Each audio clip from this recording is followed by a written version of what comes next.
At some point in this midlife crossing, your relationship with food quietly changes. A sudden indifference to snacks you used to crave, or a sharp demand from your body for something you haven't tasted in years. What used to be automatic, the hurried protein bar, the afternoon coffee, the scrolling while a meal disappears, just doesn't feel right anymore. You start to feel the friction of it. For many of us, food has always been a bit of an escape. How we celebrate, how we reward ourselves after a long day, how we numb the edges when things get too loud. We've used it to fill a gap that has nothing to do with hunger, or treated our bodies like machines that just need more fuel. We've swung between mindless indulgence and mechanical fueling without ever asking the body what it actually wants. But now it's sending clearer, more insistent messages. A heavy, dull heat after certain meals that were once fine. A softness settling around your middle that the world tells you to resent, but your skin experiences as a new kind of cushioning. The old way of eating stops working for your digestion and your spirit. This is Belmere, a place where we gather in moments like this, in the middle of all this change, to listen to what the body actually knows. In this season, you are being invited to move from the efficiency of eating to the high-resolution experience of tasting. Ancient cultures would have recognized this as an initiation into sensory authority, rather than a metabolic problem to be solved. Food was never a tally of calories or a way to check out. It was a conversation with the elements, the fire of the stove, the earth of the root vegetable, the water that carries flavor. To eat was to tell the body, I see the weight you are carrying. Let me give you something that helps you delight in it. Menopause, with its internal weather and its thickening of the physical frame, is a season when that conversation needs to become more intentional, more unhurried, more tender. We speak of this time in terms of loss, a certain shape, a certain speed. What if we spoke of it as an expansion of the palate? Your system is becoming more sensitive, and sensitivity is the prerequisite for pleasure. In older traditions, food is the most accessible form of devotion we have. The changing body at midlife often answers the world with a request for more grounding. It asks for more warmth and less intensity. You feel this in cravings that seem to arrive from somewhere deep below the mind. The sudden desire for a slice of warm, crusty bread with melted butter, or the involuntary exhale when you finally taste the brightness of a lemon. The things that once excited you, the noise of a crowded bistro, the rushed lunch taken standing at a counter, now leave you feeling strangely unsettled. Your system is craving anchors. It wants to feel the texture of the grain and the silkiness of the oil. In ancient kitchens, the emphasis was on rhythm and resonance. The heavy pot, the slow stir, the spices chosen to soothe the body navigating the heat of change. The body you inhabit now is asking for that same rhythm. It is asking to be treated like a guest of honor, at your own table. We are taught to fear the menopause belly, to view the softening of our curves as a betrayal. But look at what your body is doing. It is creating a container, making more room for you to inhabit. When we approach food through the lens of pleasure, we begin to see that this new shape isn't a problem that needs shrinking. Heat is a common visitor now, and food can either fan it or soothe it. Leave good and bad out of it. Think of it as high-level data. Your body has become a wise, perceptive elder. When she nods at a certain flavor, something in your chest opens. When she shakes her head, a flush of restlessness moves through you. When you listen to her, the static of the world fades a little. There is a profound braid between your mood and the way you receive nourishment. On the days when you gulp down whatever is convenient, your emotions feel jagged, an irritation that sparks over nothing, a thinness in your patience. On the days when you feed yourself with even a small margin of slowness, a bowl of something warm, a piece of fruit eaten with the sun on your face, the edges of the world soften. The circumstances haven't changed, yet your capacity to meet them has.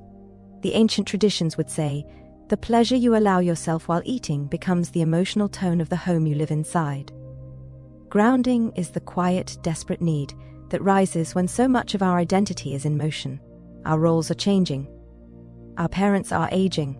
Our children are leaving. Food is one of the few places where we can practice the art of being held.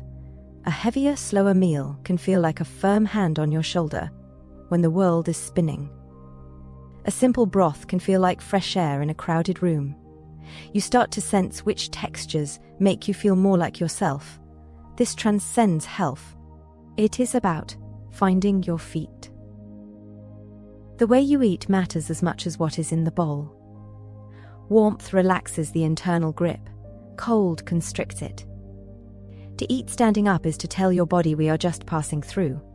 To sit down, to feel the weight of your sit bones in the chair, is to say we are here now. Menopause amplifies the consequences of these choices. Your body is no longer willing to be ignored. It reacts faster and more honestly. You may feel frustrated by this honesty, especially if food was once a place where you could hide. But try to see this sensitivity as an upgrade. Your body is speaking at a volume you can finally hear. Imagine the feeling of a future where your kitchen is no longer a place of measurement, but a sanctuary of sensory joy. Imagine waking up and not wondering what you can have, but asking your body what would feel like a delight to receive. You see yourself moving through the market, drawn to colors that feel like medicine. The deep purple of a beet, the vibrant orange of a squash, the cool green of a herb. You are no longer eating to change your body. You are eating because you have a body, and it is a magnificent, receptive instrument. It is okay to have an occasional treat, to let yourself have the thing that purely tastes of childhood or comfort, because in this future the body knows best. It knows when it has had enough, and it knows when a treat is a celebration, rather than an escape. In this future, the softness of your belly is no longer a source of shame, but a part of your presence that feels anchored and real. You sit at your table and you feel a sense of enoughness that has nothing to do with the portion size and everything to do with the quality of your attention. You are no longer racing toward the end of the meal. You are luxuriating in the middle of it. You have discovered that when you stop fighting your hunger and start honoring your pleasure, the hunger itself becomes a beautiful, clean signal. You feel steady. You feel bright. You feel like a woman who has finally learned how to feed the soul that lives inside her skin. To reach that place, we do not need a new diet. We need a new ritual. We need to practice the art of receiving.